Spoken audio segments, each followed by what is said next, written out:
Voy a explicar la dinámica, sobre todo las preguntas y respuestas para que el chat no sea un caos, ¿sí?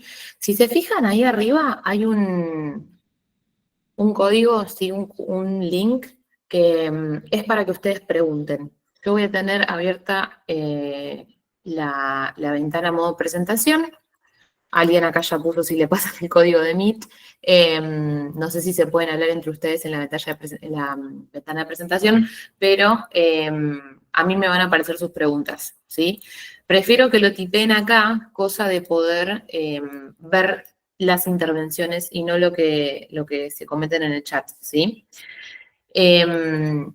Vayan preguntando a medida que les parezca y a medida que surjan dudas. Yo voy a ir dentro de todo moderando la velocidad y lo bueno es que a mí me aparece al lado de donde estoy presentando las preguntas. Entonces es como que la intervención no sería problemática, la vería en el momento, ¿sí? No es que le tengo que prestar atención al chat. Entonces, si les parece, arrancamos con todo lo que tenemos para decir hoy, ¿sí? Bueno, menos aquí, por fin. Disculpen las dificultades técnicas, pero bueno, veré qué pasó y trataré de intentarlo para la próxima. Primero, les aviso que con este QR, que creo que Mercado Pago lo lee, pero es de Personal Pay, y con el alias pueden hacer las contribuciones que les parezcan. Mucha gente me dijo que le daba vergüenza o le daba cosa que no contribuir, así que tranquilos que bueno, pueden hacerlo si quieren, no hay problema, ¿sí? No es obligatorio, ya lo sabemos, pero si quieren hacerlo, esta es la información. Les voy a explicar un poquitito la agenda que vamos a seguir. Primero vamos a ver lo que es la estructura argumental de un verbo, ya van a entender a qué me refiero con eso. Luego sintaxis, Valencia, voy a hacer un pequeño comentario breve respecto a los tiempos verbales y por último, bueno, vamos a abrir a preguntas, más allá de que entre medio también va a haber espacios de preguntas, ¿sí? Para que entiendan un poco en dónde voy a enmarcar o en qué voy a enmarcar todo lo que tengo para explicar, estoy usando 4 pilares. Primero, bueno, lo que es la teoría lógica de predicados, que igual es una teoría que tiene que ver también con la matemática, pero es la que, por ejemplo, hace que cuando hablemos de predicados, muchos de ustedes usen nomenclaturas como predicativo del sujeto, ¿sí? Vamos a usar la lógica de predicados porque es muy interesante y muy útil para entender los roles temáticos que toman las diferentes frases verbales y cómo se traducen en argumentos y a su vez se traducen en funciones, ¿sí? También vamos a enmarcarnos de alguna forma en la teoría minimalista, esto es Chomsky, pero sobre todo es lo que es sintaxis, de cómo, por ejemplo, hay reescritura de frases a la hora de entender una frase verbal. Obviamente vamos a usar igual el paradigma formal y estructural porque estamos analizando oraciones y estamos analizando la sintaxis, más allá de que vayamos a usar cuestiones de la semántica. Y justamente como vamos a usar también herramientas de la semántica, un poco de funcionalismo va a haber en transversalizando la presentación. No porque vayamos a ver cómo se analiza la sintaxis desde el funcionalismo, porque eso no es a lo que me dedico ni lo que me interesa, más allá de que lo he tenido que hacer. Pero sí, cuando hablemos de roles argumentales van a ver de roles semánticos, perdón, van a ver que les va a sonar muy parecido a diferentes nomenclaturas del funcionalismo si es que lo han estudiado, ¿sí? Bueno, habiéndoles dado un panorama de cómo vamos a trabajar, vamos a arrancar con lo que es la estructura argumental de un verbo, ¿sí? Que básicamente es la base de todo, es lo que nos va a ayudar a entender cómo operan los verbos en inglés y cómo le dan forma a las oraciones, que son, se supone, proyecciones de esos verbos. Si adhieren a la gramática chomskiana, se supone que la oración es la proyección de la flexión verbal, pero bueno, eso será para otro seminario. Primero vamos a definir lo que es un argumento, ¿sí? Cuando hablamos de sintaxis, ¿a qué nos referimos cuando hablamos de argumentos? Un argumento es cualquier expresión o elemento sintáctico en una oración que sirve para completar el significado de un verbo. No sé si hay alumnos míos por acá, pero yo muchas veces cuando hablo de sintaxis y cuando hablo de verbos y explico las diferentes estructuras verbales que existen, hablo de que hay verbos que necesitan uno o más elementos para ser fully understood, ¿sí? Hay verbos que no los podemos cortar, por ejemplo, inmediatamente después de ese verbo enunciado, porque no se terminaría de entender ¿Qué están queriendo decir? Por ejemplo, el verbo give, ¿sí? Si yo digo I give o I gave y dejo de proveer información, el verbo está incompleto de alguna forma, ¿sí? Y el verbo está incompleto porque le falta un argumento, uno o dos, dependiendo cómo entendamos give, ¿sí? En inglés, típicamente, los verbos van a requerir entre uno y tres argumentos, ¿sí? Em, Ahora van a ver cómo se reescribe lo que sería un argumento en la sintaxis, ¿sí? Em, Después, las oraciones pueden contener elementos más bien accesorios, que en contraste con los argumentos son justamente accesorios. Los argumentos, cuando hablamos de oraciones en inglés, son elementos clave, necesarios, porque si no, no se entiende el verbo, como el ejemplo que les di de give. Ahora, lo que algunos llaman adjuncts, o en español circunstanciales, son piezas de información accesorias que le dan contexto al verbo, pero que no son tan claves para entenderlo, ¿sí? Para entender a qué voy cuando hablo de la estructura argumental de un verbo, les voy a dar este ejemplo que es bastante simple, ¿sí? Si quieren pueden intervenir en la parte de preguntas y respuestas o también en el chat, porque en este momento sí estoy mirando el chat. Si no, pueden abrir el micrófono si les parece, pero bueno, capaz es medio invasivo si todos deciden abrir el micrófono a la vez. ¿Cómo explicarían la primera secuencia de imágenes? Si fuéramos a usar el verbo throw, por ejemplo, ¿qué oración formarían con el verbo throw en la primera instancia?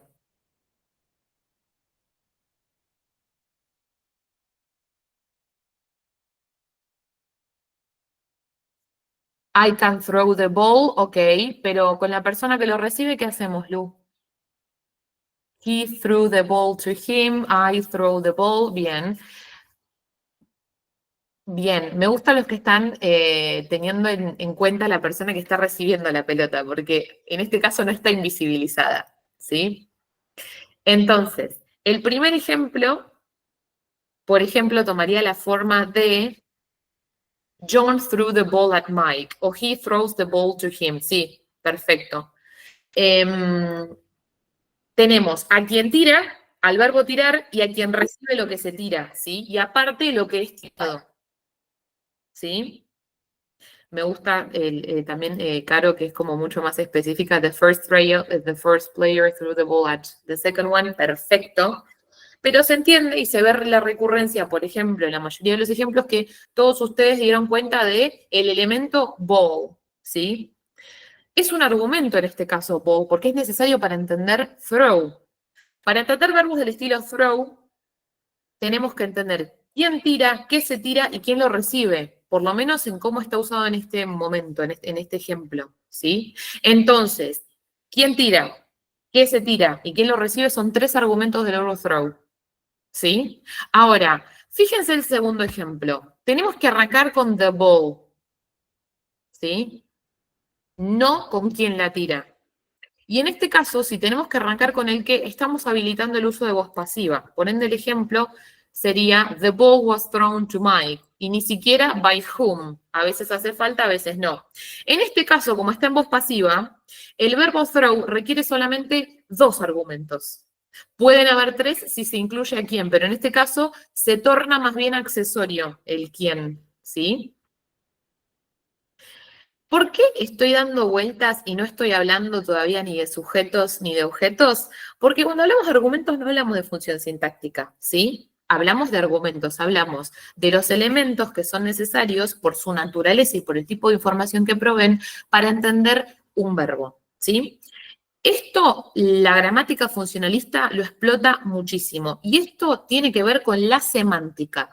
Si ustedes han estudiado corrientes más formales, barra sintácticas, o sea, enfocadas en la sintaxis, pero no en la semántica, ustedes capaz se han familiarizado mucho más con nociones como sujeto, objeto o agente, ¿sí?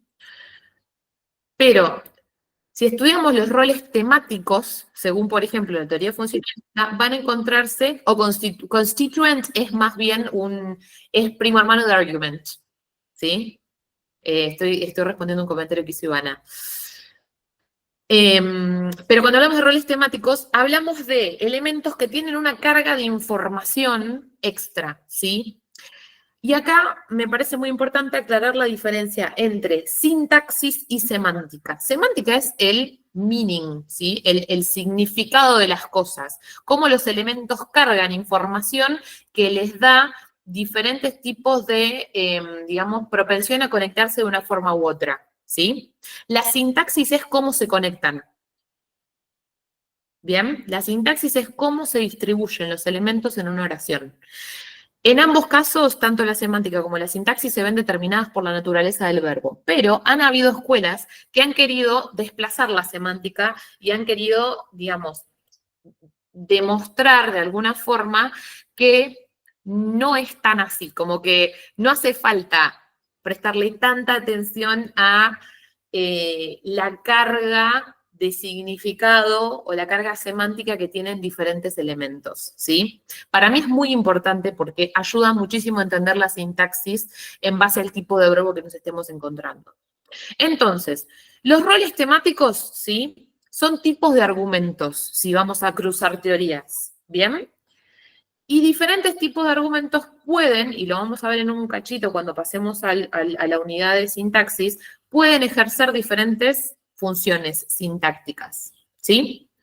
Fíjense que tenemos diferentes tipos de roles temáticos, como por ejemplo gente. Capaz la palabra gente no les hace tanto ruido si estuvieron en inglés, porque en voz pasiva la función del sujeto que pasó a ser agente en voz pasiva es justamente agente. Pero no se confundan, porque una cosa es hablar de agente como función sintáctica y otra cosa es hablar de gente como rol temático.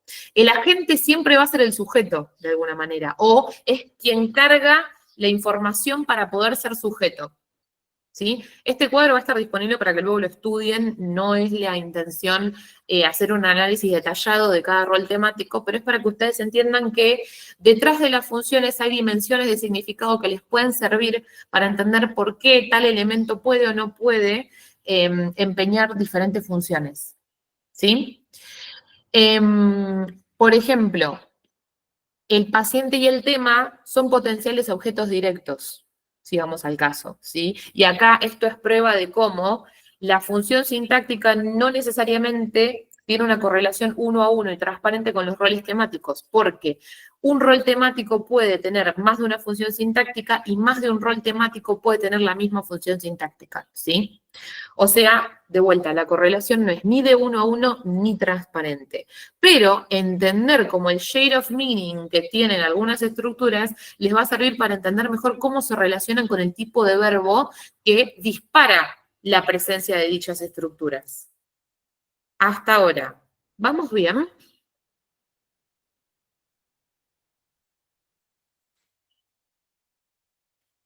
Voy muy rápido, eso también díganme, ¿sí? Hay un par de manos levantadas. Somos poquitos dentro de todo, así que si quieren pueden abrir el micrófono, pero voy a darles turnos. Sí, Sergio, en la gramática del castellano esto se llama función privativa o no privativa. Yo como no me especializo en la gramática del castellano trato de hacer la menor alusión posible a eso para no meter la pata. Alguien había levantado la mano, pero se bajó, ¿o no? Si quieren fueron dos personas nada más, así que pueden abrir el micrófono, no creo que vaya a ser tan caótico.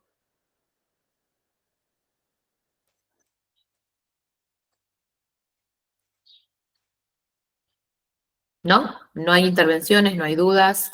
Me voy a fijar por si acaso si tipearon la pregunta. No veo nada tipeado por ahora. ¿Seguimos con la unidad siguiente? O el eje temático, mejor dicho. Bien, sigamos entonces. Vamos a hablar ahora de sintaxis, mi parte favorita. Igual la semántica es interesante, pasa que, bueno, mi corazón está en la estructura de la oración. Cuando hablamos de sintaxis, básicamente hablamos del orden de los elementos en una oración. Ese orden se va a ver condicionado por muchísimas variables, pero la principal es el verbo. El tipo de verbo que nos vamos a encontrar es el que va a requerir determinado número de argumentos y el que va a articular su orden, ¿sí? El orden de aparición. En inglés la estructura de una oración es generalmente primero el sujeto, pegado el verbo y después el objeto de ser necesario. ¿Todos entienden a qué me refiero cuando hablo de sujetos, de verbos, de objetos? Bien. Por ahora vamos bien. Igual voy a hacer un pequeño repaso, pero como para ver con qué nivel de profundidad o superficialidad hago el repaso. Excelente. Cuando hablamos de verbos transitivos, si se fijan en el bello gráfico que hice, estamos hablando de verbos que requieren la presencia de dos argumentos mínimo. ¿Por qué dos argumentos? Porque el sujeto es un argumento y el objeto es otro. ¿Sí? Ahora me voy a alinear con la teoría más tradicional y más estructuralista, pero no con la lógica de predicados, porque la lógica de predicados tiene una lectura diferente. Voy a hacer algunas correlaciones y voy a hacer alusión a algunas nomenclaturas, pero esto lo voy a explicar como lo explico en la universidad, que es siguiendo la gramática más tradicional. ¿Sí? Básicamente, cuando un verbo es transitivo, como dije, requiere de un objeto. El sujeto se da por descartado, porque tanto en inglés como en español, todo verbo conjugado requiere un sujeto. No conjugado puede como no tenerlo, pero conjugado sí o sí requiere un sujeto. Puede ser visible o no visible, pero está. ¿Sí? O sea, el sujeto lo damos por descontado, va a estar siempre. Lo que puede variar es el número de objetos, ¿sí? Y si es que hay un complemento o no para el objeto. Obviamente esto cuando hablamos de verbos transitivos. Cuando hablamos de verbos intransitivos, hablamos de verbos que solo requieren del sujeto. Generalmente son verbos de estado o verbos de movimiento, como por ejemplo, he died, ¿sí? Ese tipo de verbos de estado son los que denotan la no necesidad de otro tipo de estructura más allá del sujeto, que es generalmente sustantivo. Ahora, cuando hablamos de verbos transitivos, la cosa cambia un poquito, ¿sí? Si tenemos un verbo que es monotransitivo, vamos a necesitar solamente de un objeto directo, o sea, de un algo, de un qué. Recuerden que cuando analizamos los roles temáticos, vimos que más de un tipo de rol temático puede ser el objeto. Entonces, por ejemplo, el objeto puede ser algo animado o inanimado, ¿sí? Puede ser una persona, más allá de que estemos hablando de objetos, ¿sí? Así como puede ser un elemento, un objeto. Objeto en el sentido literal, ¿sí? Cuando el verbo es ditransitivo tenemos dos objetos y generalmente estos verbos implican algún tipo de transacción, ¿sí? Por ejemplo, give, o talk, o tell, buy, teach. Esos generalmente son ditransitivos. Y por último tenemos los complex transitive, que son los que necesitan de un objeto y a su vez de un complemento para ese objeto. Si ustedes estudian gramática siguiendo la lógica de predicados, a lo que yo llamo complemento ustedes llaman predicativo. O sea, el object complement ustedes lo conocen como object predicative o predicativo del objeto. ¿Ahora suena familiar? Cualquier cosa interviene, ¿eh? Predicative complement, sí. Porque según, o sea, la teoría de la lógica de predicados habla de predicativos y no de complementos, ¿sí? Obviamente esto no va a quedar en el aire, les armé un ejemplo con el verbo make que es muy versátil, porque hay una cuestión muy puntual relacionada con los verbos. Los verbos no son, ¿sí? No, object complement no es lo mismo que subject complement, Mateo. Ahora lo vamos a ver en 2 segundos. Hay una cuestión, los verbos no son transitive o intransitive o whatever, se comportan. Y el mismo verbo puede ser, por ejemplo, mono, T o complex transitive, dependiendo de los elementos que haya requerido en una oración específica. Y el verbo make es un ejemplo hermoso de esto. Por ejemplo, yo puedo decir I o, no sé, they made a child, ¿sí? Si yo corto la oración en a child, make es monotransitivo, porque solamente requerí un objeto para llenar, para saturar el significado de make, ¿sí? Ahora, si yo digo, I made my child a gift, yo necesité de 2 elementos, de 3 argumentos, para saturar el significado de make en ese contexto y en ese caso, ¿sí? A child, en el segundo ejemplo que yo di, es el objeto indirecto y a gift es el objeto directo, ¿sí? Generalmente, a ver, Bárbara, que Sí, I made a cake to him, for him. Generalmente los D-transitive los podemos reescribir con un to o con un for. Yo podría decir, I made a gift to my child, ¿sí? O for my child. Los ditransitivos, al tener dos objetos, pueden ser alterados en orden. Por ejemplo, puedo decir I told the truth to him o I tell him the truth o I told him the truth, ¿sí? Solo que cuando el objeto indirecto va atrás y no adelante, va a necesitar de la preposición for, perdón, to o... sí, for también, ¿sí? Y por último, si make fuera a ser complex transitive, ya ahí cambia un poquito la cuestión, porque estamos diciendo que el objeto requiere de un predicativo o de un complemento para que el significado, no del verbo, pero sino del objeto sea saturado. Entonces, si yo digo, I made my child happy, por ejemplo, la conexión no es entre happy y make, es entre happy y my child. ¿Sí? Por eso no estamos hablando de que hay dos objetos cuando hablamos de un verbo complex transitive. Estamos hablando de que hay en la gramática más tradicional un objeto y un complemento o un objeto y un predicativo del objeto. ¿Sí? En lo que es la lógica de predicados, a todo lo que se le diga predicativo se lo entiende como lo que necesito para terminar de entender esta palabra. ¿Sí? Porque ni siquiera es que los predicativos son solo para los verbos. En la lógica de predicados, los predicativos son lo que se necesite para terminar de entender el significado de algo. Si yo digo, I made my child, y lo corto ahí, el problema con make es que capaz es bastante tramposo porque depende de dónde lo cortes, vamos a interpretar si es monotransitive, ditransitive o complex. Pero, por ejemplo, un muy buen ejemplo de un complex transitive verb es consider, ¿sí? Por ejemplo, si yo digo, I consider this essential. Si yo corto la oración después del this, yo saturé el significado de consider, porque yo puedo decir I consider this y va a tener, se supone, sentido el verbo consider. Ya entendimos a qué voy cuando digo consider. No entiendo qué es this, ¿sí? Reescribamos this y digamos problem para que se entienda mejor. I consider this problem a burden, por ejemplo, ¿sí?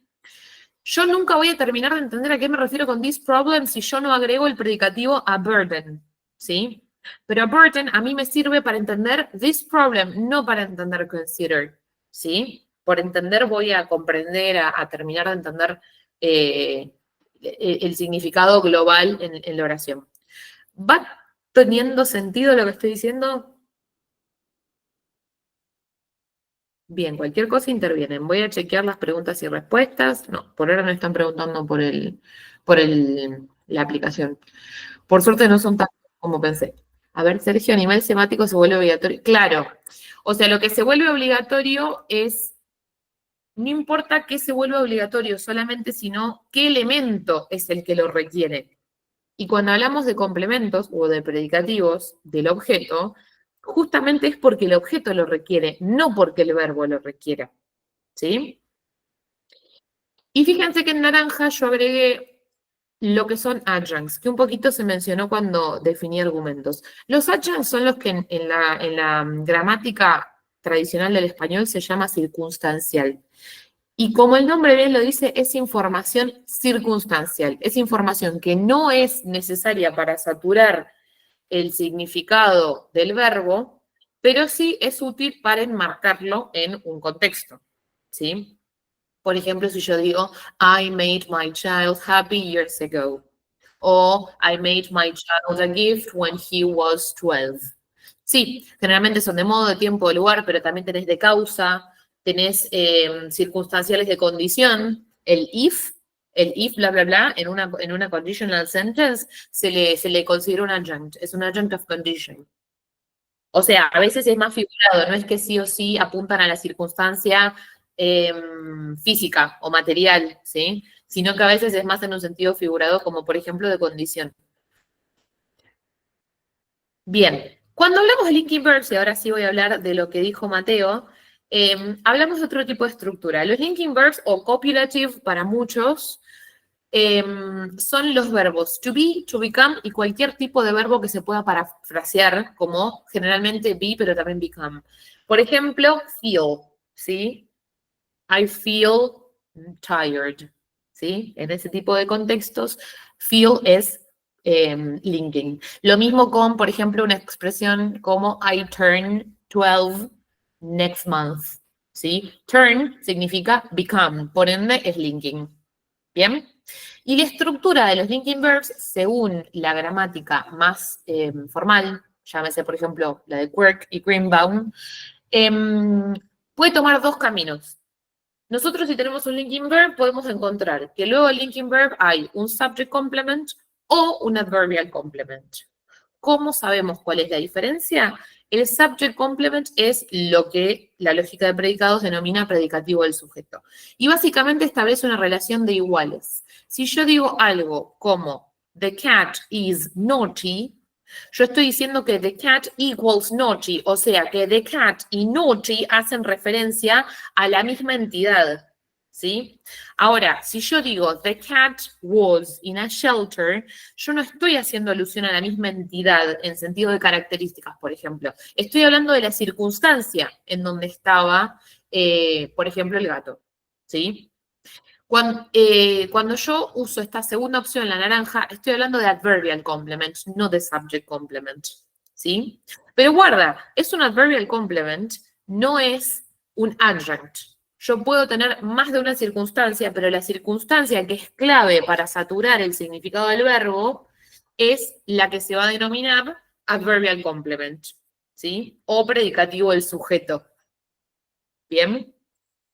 Por ejemplo, en el caso de in a shelter, yo puedo decir, the cat was in a shelter when it was a kitten. When it was a kitten es un adjunct, no es el adverbial complement o el predicativo del sujeto. El adverbial complement es, perdón, el predicativo adverbial sería en la lógica de predicados. El adverbial complement es in a shelter, ¿sí? Va tomando forma, ¿tiene sentido? Bien. Generalmente los adverbial complements son prepositional phrases.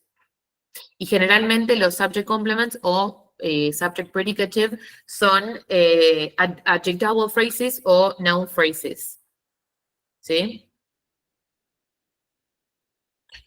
Bien. No hay preguntas. Sí, me encanta, Bárbara. Sim es linking. Sí, sí, sí. He seems tired, por ejemplo. O he seems hungry.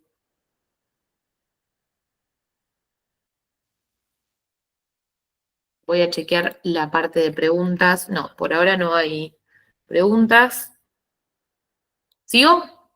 Ah, ahí, a ver, Luciano que preguntó. Ay, bien, Mateo, me gusta. Los mental verbs no necesariamente son linking. Los mental verbs son de la gramática funcional, justamente. Son del paradigma funcional y de los tipos de verbos que hay según la gramática funcional. O sea, es ese redondel de colores, supongo que has estudiado eso. Los mental verbs no son necesariamente linking, pero algunos pueden llegar a hacerlo. Igual a ver, no adjudicaría linking a un mental, pero déjame ver si hay algún verbo que se me esté escapando. Porque los mental verbs son más relacionados con la percepción justamente de una situación como believe. No sé si alguno lo podría reescribir como ser o estar, como be or become. Me gusta taste. No, el problema es que taste como verbo de experiencia, no sería linking. Ahora, si vos decís, this tastes awful, sí, porque lo podés reemplazar por is. A ver, Luciano, tu pregunta. Del mismo modo, entonces, look puede ser un linking verb. Si yo digo he looks tired, sí. Love es un mental verb, pero es transitive. Sí, Bárbara, sí, es transitive. Incluso si amas a una persona o un objeto, en cualquiera de los dos casos es transitive. Porque a aquello que se ama es un objeto según el paradigma tradicional que estamos utilizando. Si seguimos los roles argumentales, si es un algo es un tema, si es un quién es un paciente. Si seguimos la teoría más semántica. Me están poniendo a prueba acá, porque yo sé mucho que no repaso los tipos de verbos desde el funcionalismo. ¿Algo más? ¿Alguna duda que tenga? ¿Sigo? Bien, sigo, chicos. No hay preguntas en las audience tools. Bueno, Valencia. Otro tema hermoso. Para esto, recuerden lo que les dije hace un rato de los argumentos. Cuando definimos Valencia, ¿sí? Estamos hablando de los números de argumentos que se necesitan para justamente saturar el significado de una frase verbal. ¿Bien? Yo acá les facilité un cuadro en donde explico los patrones en base a la valencia, ¿sí? De los diferentes tipos de verbos que vimos. Como dije, cuando hablamos de intransitive, hablamos de verbos que solo requieren del sujeto. Por ejemplo, he died o she left. Cuando hablamos de monotransitive, hablamos de verbos que requieren dos argumentos, por ende, un objeto. Por ejemplo, they were watching the news. Watch es monotransitive, ¿sí? Cuando hablamos de T-transitive verbs, estamos hablando de verbos que necesitan tres argumentos, la mayor cantidad de argumentos posible en el inglés, y esos argumentos son el objeto directo y el objeto indirecto. Son dos objetos, tienen el mismo estatus, tienen la misma independencia. Por ejemplo, we bought her a new version of her favorite book. Recuerden que cuando el verbo es D-transitive, también podemos decir we bought a new version of her favorite book to her. En este caso suena forzado porque no estaba pensado para revertirse, pero se puede hacer incluso si suena un poquito forzado, ¿sí? Con lo que no se pueden dar vuelta los objetos con los complementos es con los complex transitive, ¿sí? Si yo digo he makes him so happy, yo no puedo decir he makes so happy him. No hay chance. ¿Por qué? Porque so happy es un complemento o un predicativo del objeto. Y generalmente, si no siempre, los predicativos van después de lo que están predicando, no antes. ¿Bien? Lo mismo con the jury found him guilty. No podemos decir the jury found guilty him. No. ¿Sí? Hasta ahora, ¿tiene sentido? ¿Más o menos entienden a lo que apunto? Bien, porque sé que es mucho, entonces voy chequeando. Y después tenemos los dos tipos de linking, como les expliqué, con el subject complement o subject predicative o con el adverbial complement o adverbial. Generalmente se le llama adverbial. Cuando no usan el paradigma de Quirk, por ejemplo, se le dice solamente adverbial.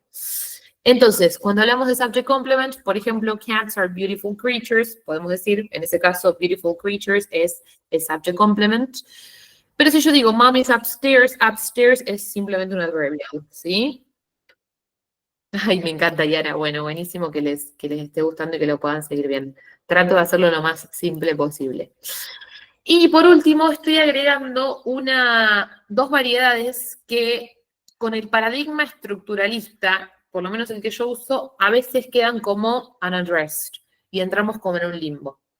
¿Qué son? Lo que yo llamo very necessary adjuncts. Nosotros partimos de la premisa de que el adjunct no es, se supone, bueno, buenísimo que refresquen. El adjunct no es tan necesario, se supone, o sea, yo cuando enseño esto generalmente digo justamente eso. Mi premisa es que el adjunct no es tan necesario. Ahora, hay casos en donde sí es muy necesario, ¿sí? Por ejemplo, con el verbo travel. Fíjense, si yo digo, I travel to Europe every summer, yo no puedo cortar la oración en travel. Yo no puedo decir I travel y listo. O sea, siguiendo esa lógica, travel no es intransitive. Pero to Europe no es un argumento, en el sentido de que no es ni un qué ni un quién. Y si se fijan los roles semánticos, tampoco hay un rol semántico que se alinee perfectamente con la expresión to Europe en cuanto a destino. ¿Sí?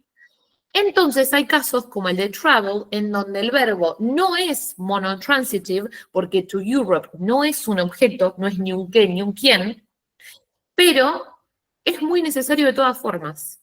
Entonces, es una circunstancia, es un adjunct, pero es necesario. Los que siguen la lógica de predicados simplemente dicen que es un adverbial, y para la lógica de predicados los adverbial muchas veces son necesarios, entonces es como que no se tiene que hacer esa aclaración. Yo, por el paradigma que uso, a estos casos los denomino verbos con very necessary adjuncts, ¿sí? Y hay otra otro loop que he encontrado que tiene que ver con verbos que parecen ser complex transitive, pero de vuelta no lo son. Por ejemplo, con la oración they are sending us to boarding school, ¿sí? To boarding school no es un predicativo del objeto, aunque parecería, ¿sí? Es una circunstancia, pero no podemos cortar la oración en they are sending us, porque necesito entender a dónde. Pero necesito entender a dónde por la naturaleza de send, no por el us. Entonces, estaría mal decir que este verbo es complex transitive o que necesitamos un predicativo del objeto. De vuelta, yo lo soluciono diciendo que as es un objeto directo y que después tenemos un very necessary adjunct. ¿Sí? Estos son los 7 tipos, si tomamos en cuenta los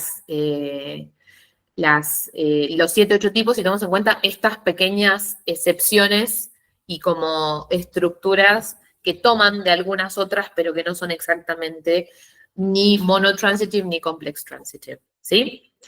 Entonces, para redondear, a ver, Sergio, en este último caso depende mucho del contexto en el cual se utiliza. Totalmente. Sí, si yo estoy usando el verbo send en el sentido que lo usé en la oración del ejemplo, o travel, va a haber casos en donde sí necesito un very necessary adjunct, pero no siempre. Recuerden que los verbos no son, se comportan. Send no es necesariamente un verbo que requiere un very necessary adjunct. En este caso sí, pero si yo digo I send him my regards, es detransitive en ese caso send, ¿sí? Travel sí es como más jodido, como que siempre vamos a necesitar un very necessary adjunct con travel. Pero consent no. Depende mucho del uso del contexto y el contexto sintáctico. ¿Sí? A los chats creo que van a poder acceder porque se guarda el chat, así que eso solamente lo puedo pegar o lo puedo enviar toda la información la puedo enviar en un newsletter, así que no se hagan problemas. Ahora como los metí en la cadena de mail, después les envío toda la información. A ver, José, ¿qué oración me decís? Yo puedo decir, we are being sent to boarding school. We are being sent to boarding school. No, yo no diría que to boarding school es el objeto indirecto. ¿A eso te referís, José? En tu ejemplo,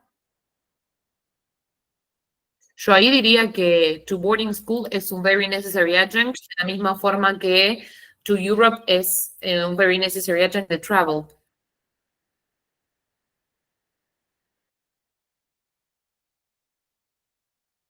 Quiero ver a ver si queda claro lo de... Ah, sí, los cuadros están, yo el PowerPoint después se los facilito y aparte va a estar la grabación. Quiero saber si José se sacó la duda o no. We are being sent to boarding school. No encontraría un objeto indirecto directamente ahí, José, pero no sé si a usted queda claro por qué no.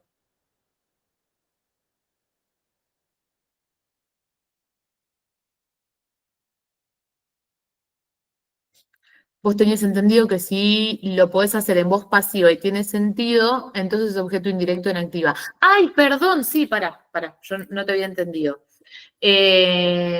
Fíjate igual que, sí, they are sending us to boarding school, we are being sent to boarding school, sí. O sea, yo no estoy discutiendo que as no sea un objeto. As es el objeto indirecto. El very necessary adjunct en el caso de send es to boarding school. O sea, es la segunda estructura. Fíjate que en la columna rosa tengo dos estructuras en paralelo. Sujeto, verbo y adjunct o sujeto, verbo, objeto y adjunct. Entonces, el test que vos hiciste tiene sentido, porque el as se convierte en we. De objeto pasa a ser sujeto, porque justamente es un objeto, si no, no podría pasar a voz pasiva. ¿Ahora quedó claro? Genial, José, buenísimo. Sí, sí, sí, el test que hiciste está perfecto. Y es más, algo voy a mencionar de eso, de la voz pasiva. Preguntas hasta ahora, más allá de las que ya han hecho. Me estoy fijando por si acaso el chat, el otro, el del link, pero medio como que no estaría resultando necesario porque como no hay gente fuera de la videollamada. ¿Sigo? Díganme si voy muy rápido, porque siento que estoy volando. Vamos a hacer una actividad, ¿sí? Porque no iba a ser tan pasiva la cosa y yo no quería tampoco que fuera un monólogo mío.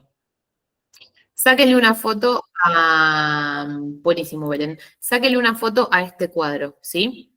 Porque quiero que lo tengan como herramienta.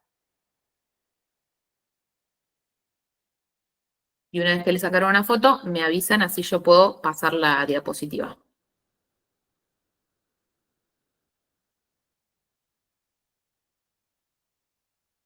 Listo, buenísimo. Cualquier cosa me preguntan y me piden para que vuelva, pero contemplen que el resto va a estar mirando la pantalla también, así que tratemos de sacar la foto, así ya puedo seguir. Joya. Listo. Quiero que se tomen su tiempito para leer este texto y me digan la valencia de cada oración. ¿Sí?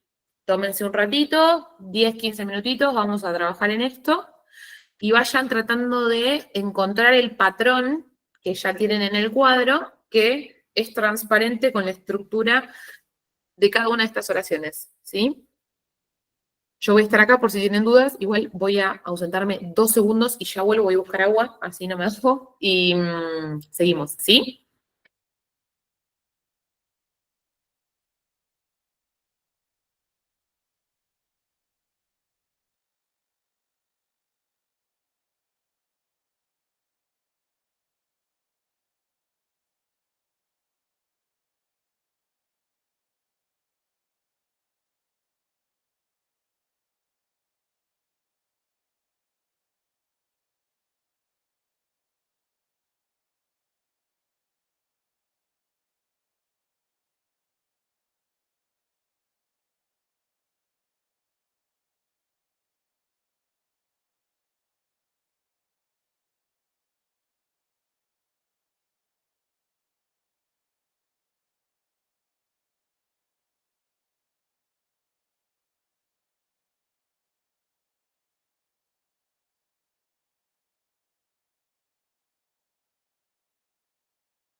No, no es tonta, Sergio. Yo a eso lo llamo adjunct, porque no deja de ser una circunstancia o proveer información circunstancial, pero por la gramática que yo uso. Algunos le dicen adverbial, por ejemplo.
¿Alguien necesita escuchar mi dulce voz?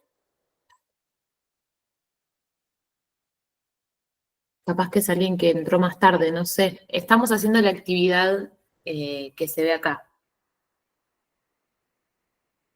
pero no llego a ver qué están preguntando. Esperen, porque quiero ver bien el chat. Esperen un cachito que el gato está decidido a hacer un piquete mientras trato de leer. Ah, era eso, o sea, estabas... espérate, Caro. Receive. Estoy viendo. No, no diría que, porque justamente receive por naturaleza no necesita de un agent. Sí, a la persona que entró más tarde no te hagas problema. Estamos haciendo esta actividad, por eso yo estaba silenciada, no estaba hablando ni nada, para que se concentren y puedan redondearla. En unos minutitos abro el micrófono y explico bien qué veníamos haciendo.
¿Y cómo vienen? ¿Les parece si chequeamos?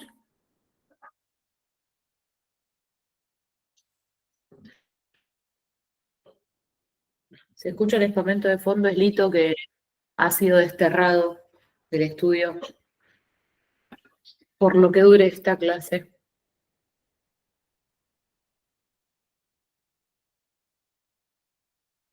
Bueno, chequeemos entonces. Y de paso, bueno, no sé tu nombre porque está el nombre de alguna cuenta profesional, pero quien se sumó más tarde eh, puede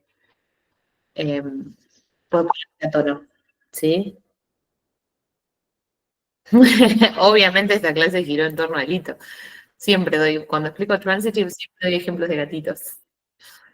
Pero bueno, no, cuando no le doy bola y estoy en el estudio se pone a veces, demanda atención. Em, Les voy a mostrar la clave de corrección y en base a eso vamos a ver qué les parece. Primero descompuse cada verbo. La estructura la puse inmediatamente después de los elementos necesarios. Los adjuncts los dejé afuera para no dar cuenta de la presencia del adjunct y que ustedes no se confundan. Y básicamente lo codifiqué por color y quedó esto, ¿sí? O sea, el primer verbo es, en este caso, intransitivo, que es bakes, porque no tenemos el qué. No estamos diciendo she bakes cakes in her cozy kitchen. Simplemente tenemos bakes. O sea, tenemos un solo argumento, que es el sujeto, que es mía. ¿Sí? Every weekend, como bien preguntaron, es un adjunct también, es una circunstancia. La forma más base de la oración es mia bakes. ¿Sí? Obviamente, mucho de lo agregado no es que es agregado porque es accesorio. No existiría el discurso en lo textual si no agregáramos esas cuestiones. Pero cuando vamos a lo meramente sintáctico, para entender el verbo make, simplemente, perdón, bake, simplemente necesitamos del argumento mía, ¿sí? Obviamente digo esto porque estamos analizando sintácticamente una oración y no estamos haciendo análisis del discurso o un análisis suprasegmental de las oraciones. La segunda oración dice, she decorates cakes with colorful icing, ¿sí? La forma base es she decorates cakes y no sé si ustedes identificaron lo mismo que yo, la estructura es sujeto, verbo y objeto directo. Ese es el patrón. ¿Alguien tiene algo diferente?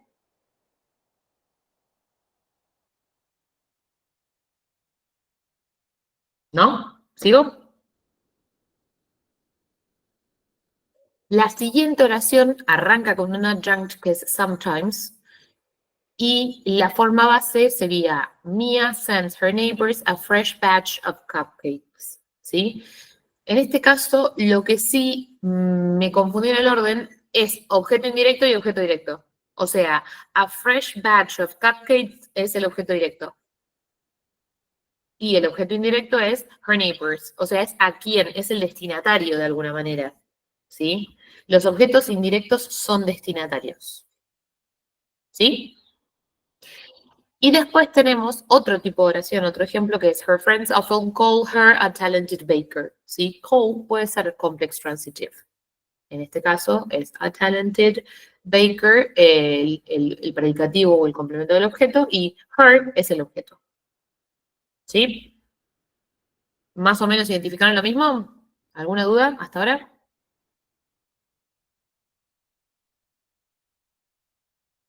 No. Bien. Seguimos con el siguiente párrafo. Hay un tipo de oración nueva acá, porque está en rojo, no usamos este color todavía. Mia tends to be a workaholic. En este caso, estamos ante un verbo que es linking o copular, dependiendo de la teoría a la que adhieran. Son casi o sea, son prácticamente lo mismo, linking y copular, son sinónimas, solo que corresponden a diferentes teorías de la gramática. A workaholic, ¿sí? Sería el subject complement, ¿sí? Flor, ¿necesitas que explique algo de object complement? Lo que dije de la oración en violeta, que es la complex transitive, es que her es el objeto directo y a talented baker es el complemento predicativo, ¿sí? Tanto frases adjetivas como frases nominales pueden ser predicativos del objeto o complementos del objeto. Pero el boundary, como el corte, está entre her y a. O sea, her es una estructura, tiene una función que es la de objeto indirecto, perdón, la de objeto directo, y a talented baker es otra estructura que tiene la función de complemento del objeto. ¿Tiene sentido? ¿Está claro? Ah, buenísimo, Flor. No sabía a qué te referías con lo de recordar lo del object complement, así que por si acaso te dije todo. Melody, sí, tenés razón. Ahora volvemos al rojo. La estructura después del verbo to be es el subject complement, por ende, es como dice Bárbara, es un linking type 1. No se les dice type 1 o type 2. Yo les puse type 1 o type 2 para que ustedes se ordenen acá, pero guarda, porque eso es by Hackmin. No es que hay autores que hablan de linking type 1 y linking type 2. Si seguimos leyendo, van a ver que hay una estructura nueva. A ver, Patri. With colorful icing. Para mí, with colorful icing de la oración anterior, que es la rosa. No, la verde, que es la segunda, es un adjunct. Es un adjunct de manner, se le dice en inglés. Adjunct of manner. De modo.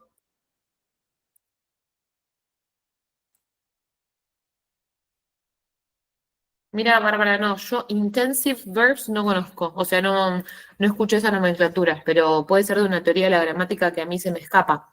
Hay varias, yo como que manejo las más generales.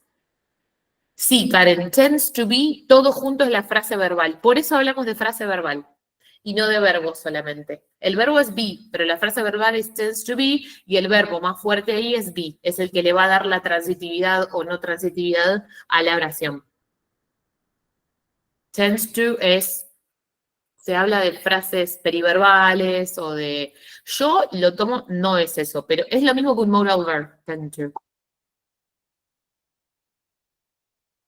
Yo había pensado la oración 2 como complex transitive. ¿Estás hablando de la oración naranja, Yara? ¿O de la oración roja? Tendría que haberlas numerado. La verde. Ah, la 2, literalmente la 2.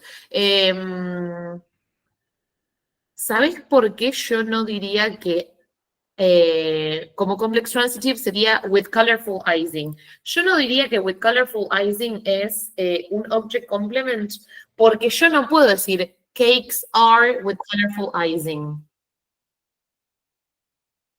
¿Sí? Y Eliana, sí, her neighbors es el objeto indirecto, porque es quien recibe. ¿Sí? A ver, Caro, tu intervención quedó ahí medio perdida. With, etcétera, se puede analizar como adjectival phrase que post modifica cakes. No diría que es adjectival phrase, es una prepositional phrase porque with es una preposition. Yo no diría que post modifica cakes porque te está diciendo cómo los decora o con qué los decora. Y si está más entrelazado con el verbo que con el sustantivo, es porque es un adjunct, no un modifier. Esto lo ven en la masterclass que está en la tienda online. Yo un poco hablo de esto.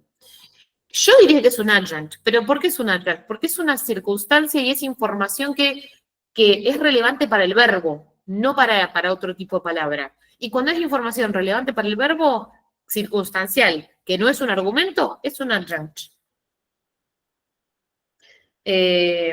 Sergio, para vos sería un complemento de cake. Para mí no es un noun complement. Yo no lo tomaría en este caso como complemento de cake, porque vuelvo a la misma, pero es como cada quien entiende la oración, ¿eh? Hay veces que a más de una lectura es posible. Para mí, with colorful icing es cómo decora las tortas. Si fuera un complemento de cake, por ejemplo, no podríamos moverlo de lugar. Y yo puedo decir, she decorates with colorful icing the cakes, por ejemplo, o cakes. El hecho de yo poder moverlo para adelante da la pauta de que la conexión entre cakes y with colorful icing no es tan fuerte como para que with colorful icing sea un postmodificador o más aún un complemento del sustantivo.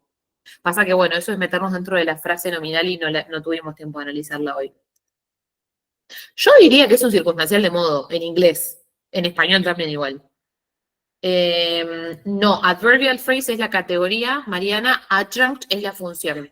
O sea, no se habla de adjunct phrase, se habla de adjunct y se habla de adverbial phrase como categoría. Pero, por ejemplo, una prepositional phrase, una noun phrase o una adverbial phrase, las tres pueden ser adjuncts.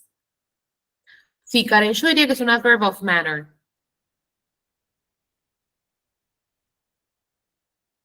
Habla de cómo lo decora, de qué manera, totalmente. No, no pasa nada, Sergio. Está bueno que falle, entre comillas, la traducción, porque justamente te sirve para tener más conciencia gramatical de cómo se estructuran las oraciones. Esa es bastante tramposa, porque es difícil darse cuenta. Yo porque ya tengo muchos tests interiorizados para ver cuán conectado está, o con el verbo o con una palabra. Generalmente está bueno que ustedes, para entender cómo se ve armada una oración, empiecen a jugar con las partes, desármenla y vuelvan a armarla. Y fíjense qué pueden mover para adelante, para atrás. Así como vos, Sergio, pasaste el objeto a sujeto en voz pasiva, también si podemos mover una estructura para adelante, eso es porque esa estructura es, por ejemplo, un adjunct, que es lo más fácil de mover adelante que hay. Ahora, si es un postmodificador, va a ser más difícil. Entonces, se van a ir dando cuenta de la función en base a cómo pueden mover las partes. ¿Sí? Lo mismo que a un adjunct generalmente, a menos que sea un very necessary adjunct, lo pueden omitir. Fíjense que pueden decir she decorates cakes y listo. ¿Sí? Eso es porque with colorful icing es un adjunct. Y volviendo a una pregunta que me hicieron, que me parece súper relevante, solo que acá no la podía, no es que no lo trabajé mucho porque no nos iba a dar el tiempo, una cosa es la categoría y otra cosa es la función. ¿Sí? La categoría de una estructura es qué es, la función es qué hace. ¿Sí? Más de una categoría, así como más de un rol semántico, puede coincidir con una sola función, así como una sola categoría puede servir para más de una función, ¿sí? Claro, Bárbara, sacando el adjunct, la oración sigue estando bien a nivel gramatical, a nivel sintaxis, mejor dicho. Eso es porque es un adjunct. A ver, Mariela, en español eso es un adverbio de instrumento. Acá es una prepositional phrase realizing the syntactic function of instrumental adjunct. Sí, puede ser. Yo igual, desde el paradigma que yo lo llamo adjunct of manner. Y listo.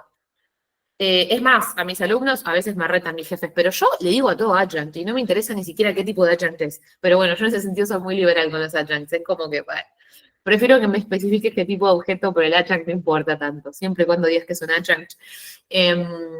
Sí, lo importante es entender que no es un argumento. Volviendo a las premisas de del primer eje temático y hablando de argumentos, with colorful icing no es un argumento, no es central para entender decorates. Sí agrega el significado de decorates, pero no lo satura. ¿Sí? Nosotros ya tenemos saturado decorates con she y con cakes. Siempre puede haber otro adjunct, los adjuncts están por todos lados y sirven para todo. Son lo más accesorio, pero a la vez lo que más va a abundar en la gramática, en la sintaxis de una oración, porque es información muy necesaria. Sí, el adjunct es un comodín, y aparte es un término comodinesco, porque es como que si no sabes qué es, por lo menos en gramática uno habla eso con los chicos, si no sabes qué es un adjunct, no importa, vos decís adjunct y listo, resolvemos así. Pero bueno, deja de ser útiles, pero sí, es una etiqueta de función que es muy buena para zafar lo que no entendemos que está haciendo ahí. Bueno, Claudia, hoy estoy siendo tu profe, hoy pude ser la profe de varios, un ratito por lo menos. ¿Quieren que sigamos? Porque yo quiero que quede claro el análisis de todo esto y hay algunas estructuras que todavía no vimos. Pero dentro de todo, las primeras quedaron claras. Entiendo que la verde capaz era más difícil. Solamente aclaré que dejaba la fórmula atrás de lo necesario. Pensé que con eso quedaba claro, pero está perfecto que me hayan preguntado. Como bien dijeron, la oración que está en rojo, Mia tends to be a workaholic, es transitiva, es linking del tipo 1, y tends to be es una frase verbal, ¿sí? Esto es para que sea más fácil para ustedes. Tends to, por ejemplo, podemos decir que es una especie de modal verb. No lo es. No digan que lo es, pero es para que lo entiendan. O sea, tends to es a la frase verbal lo que sería un will, por ejemplo, a otra frase verbal. Si yo veo que, no sé, que Mia está trabajando sin parar, que está empezando a empeorar, voy a decir algo así como Mia will be a workaholic. O sea, reemplacé el tends to por el will. por otro verbo modal, ¿sí? Más allá de que tends to no es modal en el sentido estricto de la palabra. A lo que voy, son estructuras agregadas, elementos agregados, que proveen de otro tipo de información al verbo, pero lo que importa es el verbo que contiene la información léxica, ¿sí? Por ejemplo, el verbo to be en este caso, que es el que va a marcar la transitividad. La oración que le sigue es una que tiene un very necessary adjunct, ¿no? Identificado en este formato. She sends cakes to the most remote places. No podemos decir que to the most remote places es o un tipo de objeto o un predicativo del objeto, ¿sí? Por ende nos queda la solución de decir que es un very necessary adjunct, ¿sí? Fíjense la diferencia entre la naranja y la verde. Más allá de que si las fuéramos a analizar sintácticamente, el orden sería el mismo, o sea, subject, verb, object, adjunct, en la primera el adjunct no es tan necesario como en la segunda. ¿Sí? Seguimos con la amarilla. A ver, Sergio. En la parte de análisis sintáctico se analizan los elementos en su construcción interna. Sí, y se pueden analizar con el diagrama de arbolito o con las cajitas. Eso no lo vamos a hacer hoy porque no daría el tiempo. Un poco de esto se ve en la masterclass que tengo, pero la masterclass está en inglés, Sergio, así que no creo que a vos te sirva. El día de mañana la idea es poder dar algún seminario de análisis más interno. Pasa que, bueno, a mí me lleva un cuatrimestre entero y 2 materias enseñar análisis, así que no es que es tan fácil de resolver, pero todo se puede dar cuenta de absolutamente todo lo que hay en una oración, todo. Eso seguro, todos los elementos cumplen una función. Lo que varía es el nivel. Pueden cumplir una función dentro de una frase que está dentro de una cláusula. Nosotros estamos analizando como los elementos más básicos, los elementos principales de una cláusula. Dentro de esos elementos podemos encontrar muchas más subestructuras, digamos. ¿Sigo? Ah, en castellano lo extraen de la oración principal. No sabría decirte cómo o sea, no creo que sea que tenga que ver con la naturaleza del idioma, sino con la cátedra también. Pero yo por lo menos doy cuenta de todo a la vez, en simultáneo, que es un poco abrumador, pero también está bueno para entender cómo se conforma la oración. Damos cuenta de todos los elementos. Sigo. La oración que sigue es en amarillo. Es buenísimo. Cualquier cosa igual, Sergio, después contactame y me consultás. La que sigue está en amarillo, por ende es linking type 1, ¿no? Y está coordinada. O sea, tenemos dos linking type 1 o intransitive. Ah, no, perdón, intransitive, no linking. Dije cualquier cosa. Intransitive, ¿sí? After a long day, she rests and dreams. En dreams about new recipes, acá podemos llegar a debatir si about new recipes es un objeto o no, ¿sí?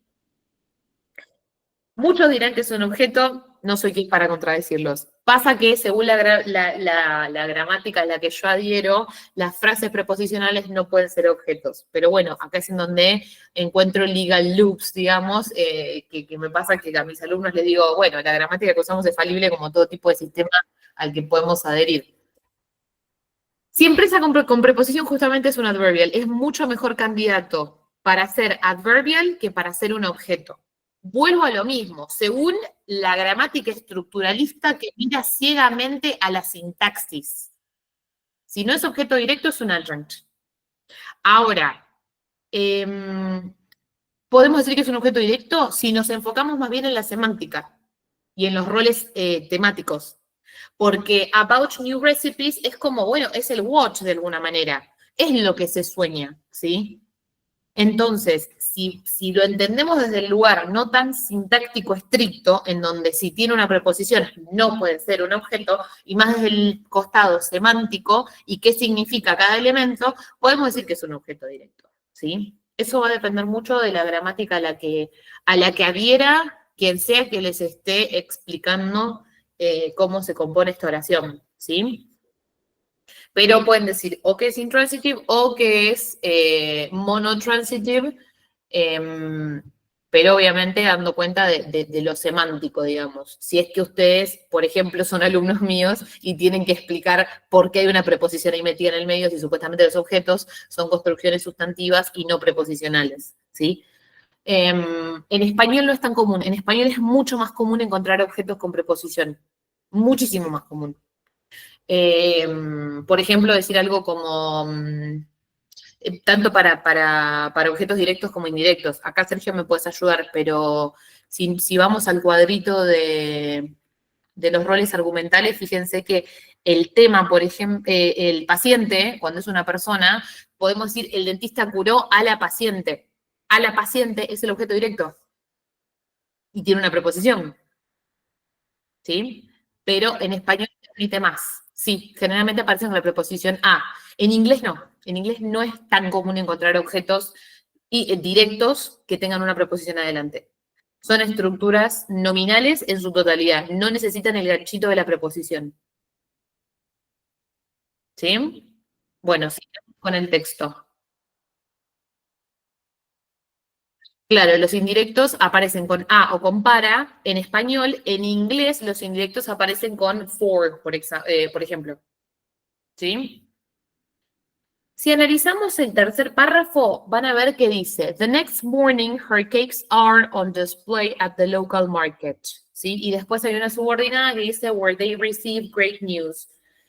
Ahora vamos a ver qué onda esa verdecita. Pero vamos con el azul. The next morning es un adjunct, ¿sí? A eso obvíenlo. La estructura es la de un linking, pero type 2. ¿Lo notaron a eso? Her cakes are on display, ¿sí?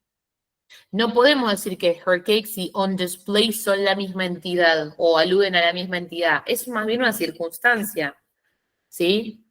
Una forma de estar.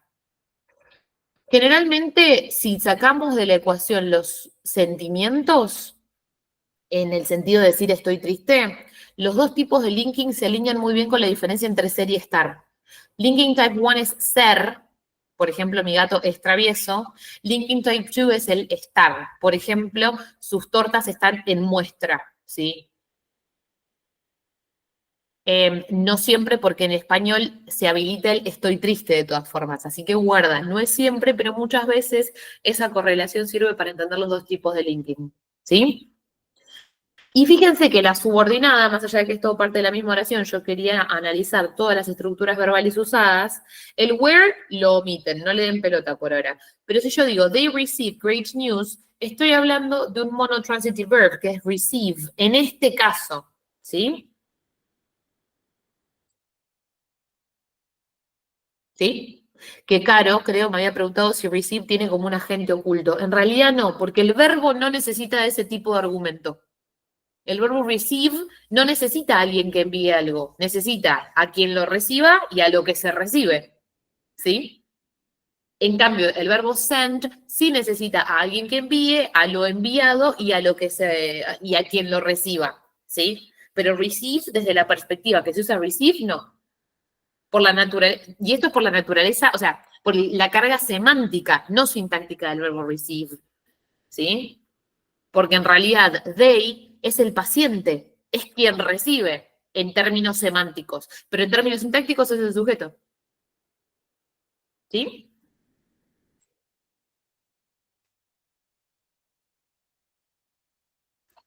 ¿Los asusté mucho con el where they receive great news?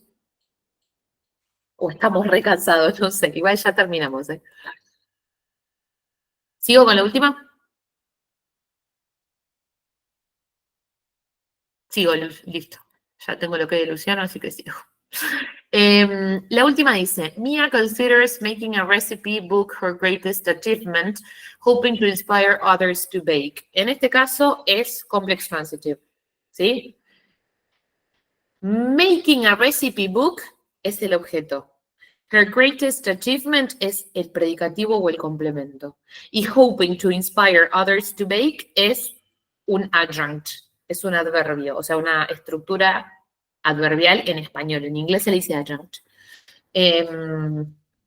Y todas, excepto Her Greatest Achievement, son clauses, o sea, son cláusulas dentro de una gran cláusula. Por ende, making es un verbo y va a tener su objeto, que es a recipe book, y hoping es un verbo y va a tener, en este caso, un objeto, si entendemos hope como monotransitive, to inspire others to bake como el objeto, ¿sí?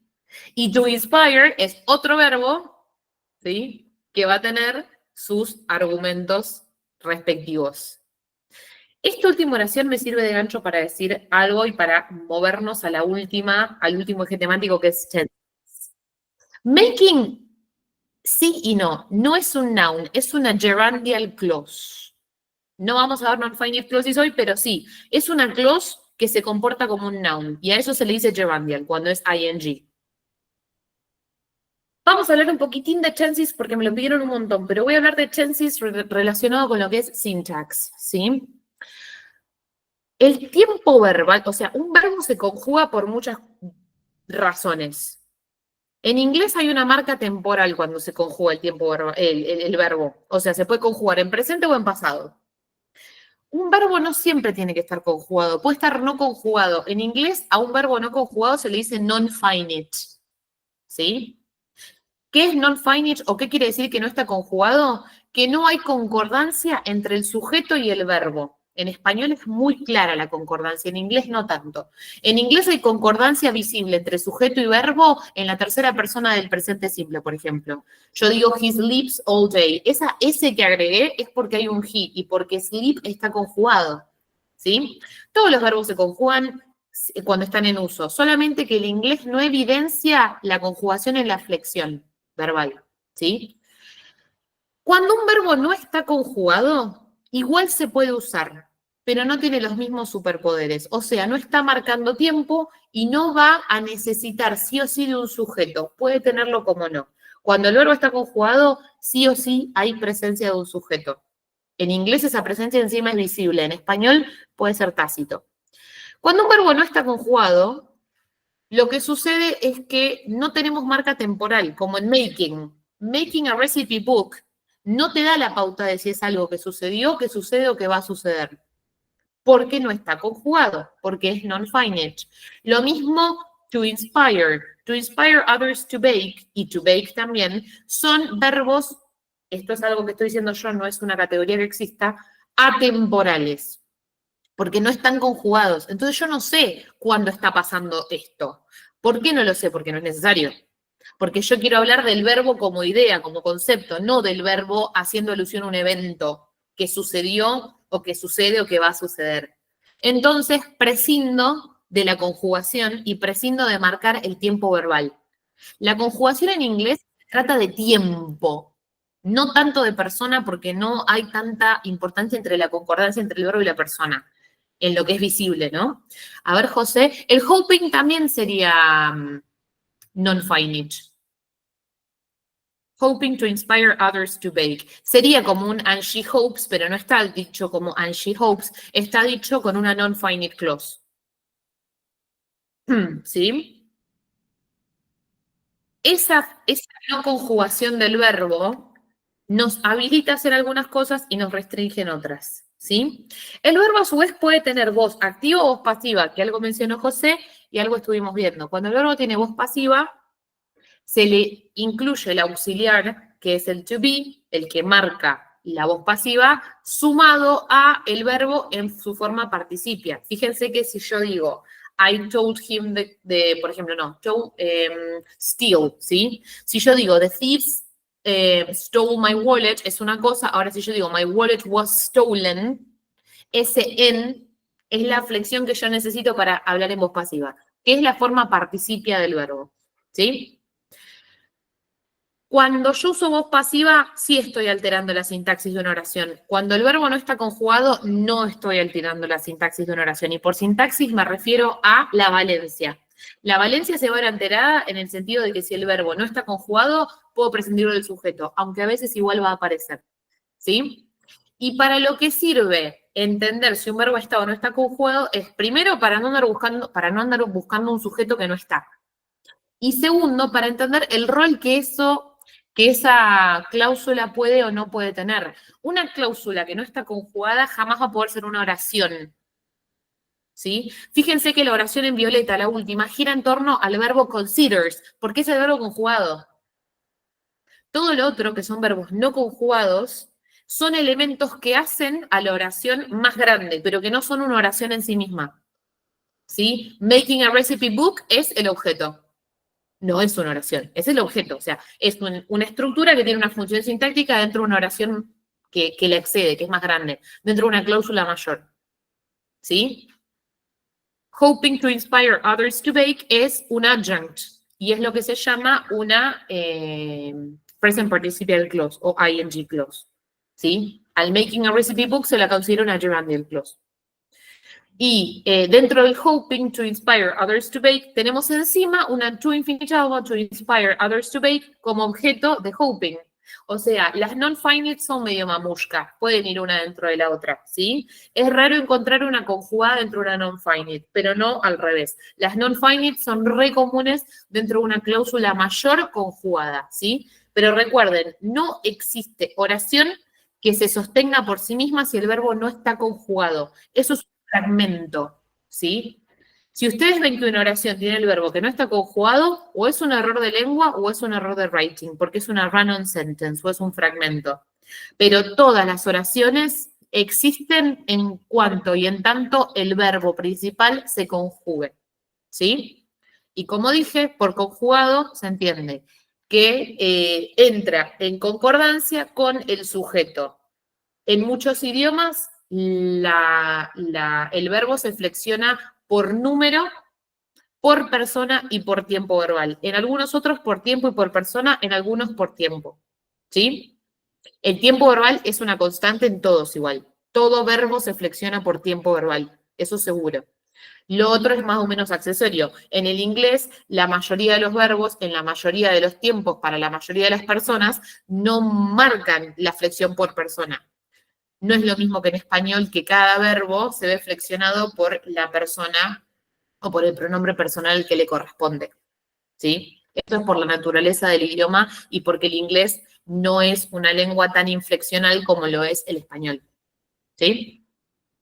Y si tienen que repasar tiempos verbales como un tema específico, no lo vamos a ver acá, pero sí quería recomendarles que estudien Reichenbach's Theory of Tenses. Reichenbach escribió hace 70 años, pero lo que dijo sigue sirviendo para que ustedes entiendan los diferentes tiempos verbales en español. Sobre todo el presente simple, que sé que es muy difícil, perdón, el presente perfecto, que sé que es muy difícil para quienes hablamos la variedad rioplatense del español, ¿sí?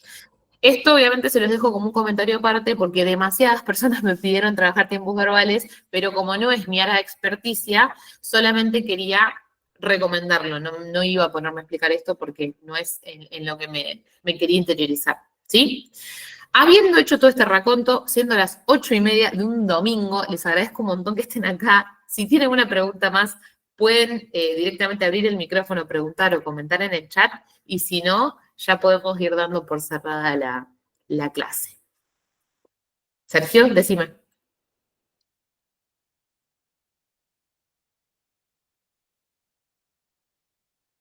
No, tenés que abrir el micrófono para hablar, ¿eh? Gracias, Belén. Bueno, y por si acaso les dejo acá la placa, muchas gracias, y bueno, ya saben. ¿No te deja abrir el micrófono? Qué raro, espérate que creo que tiene que ver con los controles. Espérate, ¿eh? Ahí está, intenta, Sergio. Ahora sí, muchas gracias. Ahora Simplemente sí. comentar algo en base a lo que vos decías, Katy, la cuestión de los tiempos. Bueno, yo recuerdo que en Lengua 2, que es una de las últimas materias del profesorado que yo cursé, que yo Sí, hice, trabajamos un material en referencia a esta cuestión de los tiempos, ¿sí? Y se lo comparaba al castellano, pero se podría tomar perfectamente el inglés con la lengua Qom, de aquí del norte del país. sí. Ellos, en su estructura verbal, no contemplan el pasado, los hechos pasados dentro de los verbos.